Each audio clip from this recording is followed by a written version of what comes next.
ഡൽഹി സ്ഫോടന പരമ്പരയുമായി ബന്ധപ്പെട്ട് അൽഫല സർവകലാശാല ചെയർമാൻ ജവാദ് അഹമ്മദ് സിദ്ദിഖി അന്വേഷണ പരിധിയിലായതിനു പിന്നാലെ ജാമിയത്ത് ഉലമ ഹിന്ദ് പ്രസിഡന്റ് അർഷദ് മദനി നടത്തിയ പ്രസ്താവന ഇന്ത്യൻ രാഷ്ട്രീയത്തിലും പൊതുസമൂഹത്തിലും വലിയ വിവാദത്തിന് തിരികൊളുത്തിയിരിക്കുകയാണ്.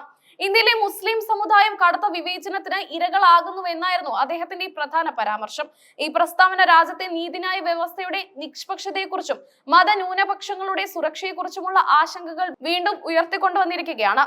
പ്രതിഷേധങ്ങൾക്കിടയിൽ മദനിയെ പിന്തുണച്ച കോൺഗ്രസ് നേതാക്കൾ രംഗത്തെത്തിയത് വിവാദത്തിന്റെ തീവ്രത വർദ്ധിപ്പിച്ചു. രാഷ്ട്രീയ ധ്രുവീകരണത്തിന് വഴിവെച്ച ഈ വിഷയത്തിൽ ബി.ജെ.പി മറ്റ് മതസംഘടനകളും മദനിക്കെതിരെ ശക്തമായ വിമർശനങ്ങളുമായി മുന്നോട്ട് വന്നിട്ടുണ്ട്. അമേരിക്ക, ബ്രിട്ടൻ തുടങ്ങിയ പാശ്ചാത്യ രാജ്യങ്ങളിൽ മുസ്ലിങ്ങൾ ഉയർന്ന പദവികളായ മേയർ സ്ഥാനങ്ങൾ വഹിക്കുമ്പോൾ ഇന്ത്യയിൽ ഒരു സർവകലാശാലയുടെ വൈസ് ചാൻസലർ പദവിയിലുള്ള ഒരാൾ പോലും ജയിലാകുന്ന അവസ്ഥയിലേക്ക് കാര്യങ്ങൾ എത്തി എന്നായിരുന്നു അർഷദ് മദനിയുടെ പ്രസ്താവനയുടെ കാതൽ.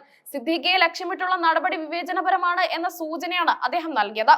ജയിലായ സിദ്ദിഖി എത്രകാലം നിയമ നടപടികൾ നേരിടേണ്ടി വന്നുവെന്ന കാര്യത്തിൽ പോലും വ്യക്തതയില്ലെന്നത് മദനി എടുത്തു പറഞ്ഞു. നീതിന്യായ പ്രക്രിയയിലെ കാലതാമസവും ന്യൂനപക്ഷ സമുദായത്തിൽപ്പെട്ടവർ നേരിടുന്ന നിയമപരമായ വെല്ലുവിളികളും അദ്ദേഹം ഈ പ്രസ്താവനയിലൂടെ പൊതുശ്രദ്ധയിൽ കൊണ്ടുവരാൻ ശ്രമിച്ചു. മദനിയുടെ പരാമർശങ്ങൾക്കെതിരെ വ്യാപകമായ വിമർശനങ്ങൾ ഉയർന്നു വരുന്നതിനിടെയായിരുന്നു കോൺഗ്രസ് അദ്ദേഹത്തിന് പിന്തുണ പ്രഖ്യാപിച്ചത്.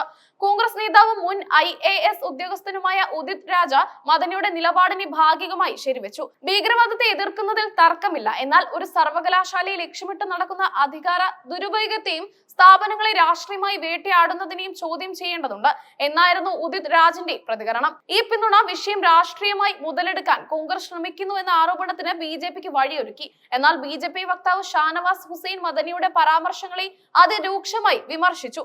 ഈ പ്രസ്താവന രാജ്യത്തെ അപകീർത്തിപ്പെടുത്താനുള്ള ശ്രമമാണിതെന്നും ഇന്ത്യയുടെ നീതിന്യായ വ്യവസ്ഥയെ ചോദ്യം ചെയ്യുന്നത് അംഗീകരിക്കാനാവില്ലെന്നും അദ്ദേഹം വ്യക്തമാക്കി. തീവ്രവാദത്തെ പിന്തുണയ്ക്കുന്ന നിലപാടാണ് മദനിയുടേതെന്നും ബി.ജെ.പി ആരോപിച്ചു. രാഷ്ട്രീയ നിരീക്ഷകനായ പ്രദീപ് ഭണ്ഡാരി കോൺഗ്രസ് വോട്ട് ബാങ്ക് ലക്ഷ്യമിട്ട് ഭീകരെ പരോക്ഷമായി പിന്തുണയ്ക്കുകയാണെന്ന് തുറന്നടിച്ചു. ദേശീയ സുരക്ഷയുമായി ബന്ധപ്പെട്ട വിഷയങ്ങളിൽ രാഷ്ട്രീയ നേട്ടത്തിനായി നിലപാട് എടുക്കുന്നത് രാജ്യ താൽപര്യങ്ങൾക്ക് വിരുദ്ധമാണെന്നും അദ്ദേഹം ചൂണ്ടിക്കാട്ടി. അതേസമയം മുസ്ലിം സമുദായത്തിൽ നിന്നുള്ള പ്രമുഖരും മദനിയുടെ പ്രസ്താവനയോട് വിയോജിപ്പ് പ്രകടിപ്പിച്ചു. ഓൾ ഇന്ത്യ ഇമാം ഓർഗനൈസേഷൻ അധ്യക്ഷൻ ഡോക്ടർ ഇമാം ഉമർ അഹമ്മദ് ഇല്യാസി മദനിയുടെ പ്രസ്താവന ശക്തമായി അപലപിക്കുന്നതായി വ്യക്തമാക്കി. ഇത്തരം പരാമർശങ്ങൾ രാജ്യത്തിന്റെ സമാധാന അന്തരീക്ഷത്തെ തകർക്കുന്ന തരത്തിലുള്ളതാണ്. നിയമ നടപടികൾ നിയമത്തിന്റെ വഴിക്ക് നടക്കണം. ഏതെങ്കിലും വ്യക്തികൾ ചെയ്യുന്ന തെറ്റിന് ഒരു സമുദായത്തെ ഒന്നാകെ ഇരയാക്കുന്നത് ശരിയല്ല. എന്നാൽ നിയമ നടപടികളെ ചോദ്യം ചെയ്യുന്നത് സമൂഹത്തിൽ അനാവശ്യ ഭിന്നത ഉണ്ടാക്കുമെന്നും ഡോക്ടർ ഇല്യാസി പ്രസ്താവിച്ചു. ഡൽഹി സ്ഫോടന കേസിന്റെ പശ്ചാത്തലത്തിൽ ഒരു വിദ്യാഭ്യാസ സ്ഥാപനത്തിന്റെ തലവനെ ചോദ്യം ചെയ്യുന്നത് തീവ്രവാദ വിരുദ്ധ ഏജൻസികളുടെ നടപടികളെ കുറിച്ചുള്ള സംശയങ്ങൾ വർദ്ധിപ്പിക്കാൻ മദനിയുടെ പ്രസ്താവന കാരണമായി.